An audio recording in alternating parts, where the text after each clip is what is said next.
A lot of us have been working from home or spending a lot of time on our computers, and that's where the Logitech Ergo K860 wireless split keyboard comes in. For $129, is this keyboard worth your money, and does it actually relieve the strain on your wrist and hands? Let's find out.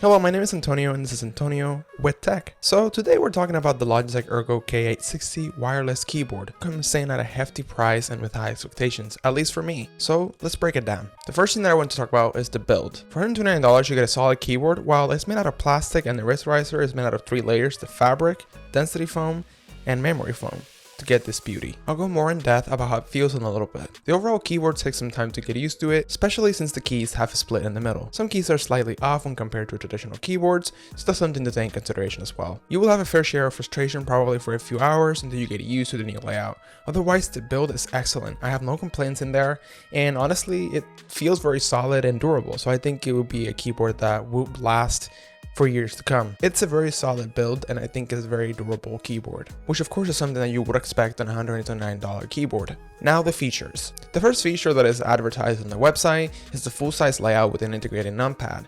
If you're someone who uses a lot of spreadsheets or handles a lot of numbers on a daily basis, they got you there, and there are no complaints in that area either. So I don't use it as much, but the few times that I do use it for numbers or if I'm typing something on the computer or making a review like this one, then it comes in handy if you're trying to put numbers in. Once again, I'm not someone that uses a lot of numbers or that uses a lot of spreadsheets. So in that regard, how it actually feels if you're someone that kind of lives or does that for a living or for work, I cannot tell you whether it's a good numpad or not, but in my opinion, it is. The second feature is the easy connect and simple setup. You got two options when it comes to connectivity, and this is Bluetooth or via the USB receiver. It means that if your PC doesn't have a Bluetooth connectivity, it will work via the USB receiver. So that's something also that is good, especially if you're someone who maybe built their PC and maybe cut some costs in terms of the Bluetooth and the Wi-Fi receiver, then you can still use this keyboard and still be wireless without having to have Bluetooth connectivity, which is amazing. Setting it up literally took less than a minute.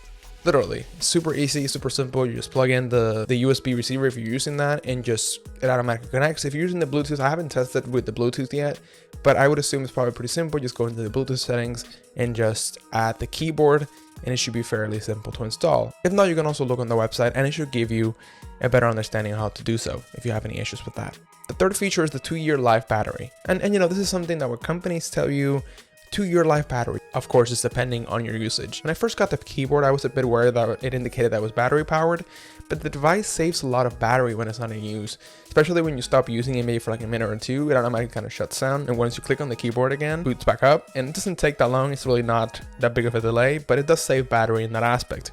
So that's great, especially when you have a battery powered keyboard. The other feature would be the multi-device and the multi-OS feature, which allows you to basically connect to both PC and Mac computers. This is one of the biggest reasons I got this keyboard. Since I use a Mac Mini at the moment and I'm saving up to build a PC and I can use the same keyboard, I don't have to buy a new keyboard for that. And this is also something that is great, especially if you have two computers that you move back and forth. You can use them for both computers. The other feature that is being advertised on the Logitech website is the Logitech Options app. The app allows you to assign the F keys for specific functions, set up custom shortcuts, and check battery life, which comes in handy, especially if you're used to a specific setup. So if you want to customize it to your liking, you can do so in the Logitech Options app. The other thing is user tested and Ergonomics approved. It is important to note that this keyboard is according to Logitech, designed, developed, and tested with the criteria set out by leading Ergonomics, improving posture, lowering muscle strain, and reducing contact pressure. Those are the features that are being advertised, of course.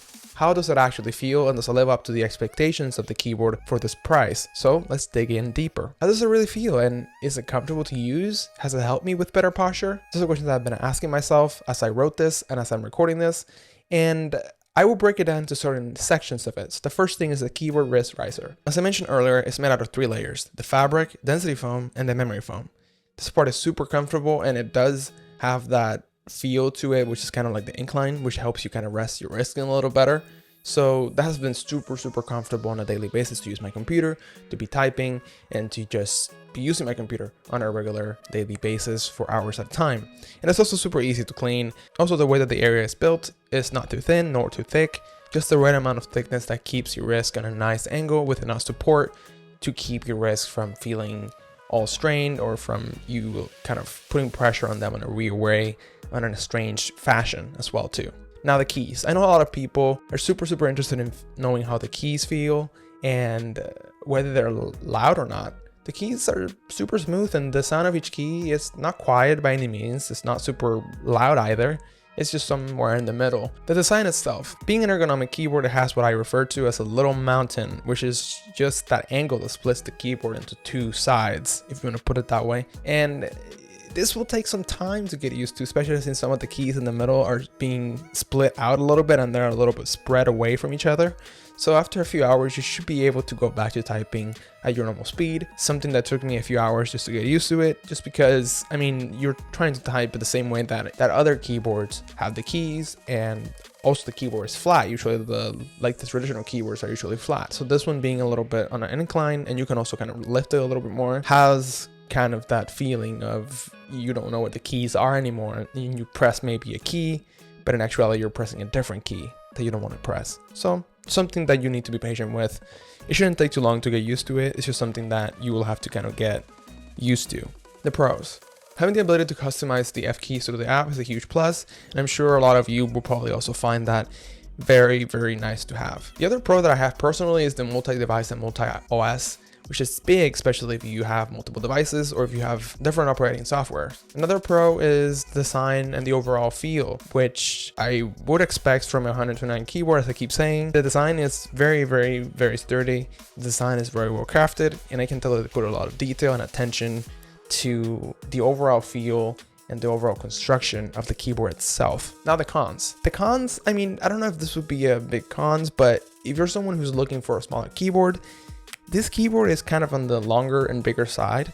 So if you're looking for a keyboard that's a space area, this keyboard is not it. So you might want to look for a different keyboard. It is on the bigger side, and it will take quite some space, especially if you have a smaller desk, how I have right now. But if you have a bigger desk and you don't have an issue with that, then the keyboard kind of fits right in and you shouldn't have any problems. This is the second cons that I debated a little bit, but I think it's worthwhile mentioning, as I keep saying, is the price. It's definitely not an affordable keyboard. It is a whole investment in itself, since $129.99. For some, it might not be a lot, but for some it might be, and it is definitely a cons for me personally. Other than that, I couldn't think of a third cons to this keyboard. It was really hard to kind of find the specific details of what are the things that are the downsides to the keyboard. And to be honest, even the two downsides are really not that big of a deal, especially if you have the space for it and if you don't mind spending, or you have the ability to spend $129 for a keyboard. In conclusion, overall, it is a solid keyboard that delivers on what it promises.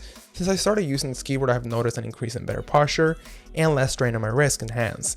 Before the keyboard, I was having issues with my hands and my wrist kind of getting tight and hurting after a few hours of work. So in that regard, it does what it's supposed to do. The Logitech keyboard does what it's supposed to do, which is help you with the strain and be more comfortable and be on a better posture. It definitely does help you kind of get into that mode of putting your hands like this and typing on the side, and it helps release the strain directly from your wrist, kind of distribute it evenly across it, which helps a lot. So definitely worth it. And if you're looking for an ergonomic keyboard, this is definitely the one that you should get, at least in my opinion. I haven't tested many other ergonomic keyboards, but this one I think hit just the bullseye in terms of everything that you need, with a lot of ability for customization and a lot of flexibility in terms of devices, and just the overall ability to have functions and just a solid build from a reputable brand. All right, that's all for today. I thank you so much for watching this video. If you did enjoy this video, I definitely would appreciate if you would leave a thumbs up, maybe leave a comment down below, subscribe if you haven't already. I do post videos at least every week, or at least I try to every week, if not every 2 weeks. Thank you so much again. I hope you have a great day, afternoon, night, or whenever you're watching it. So I'll see you next time.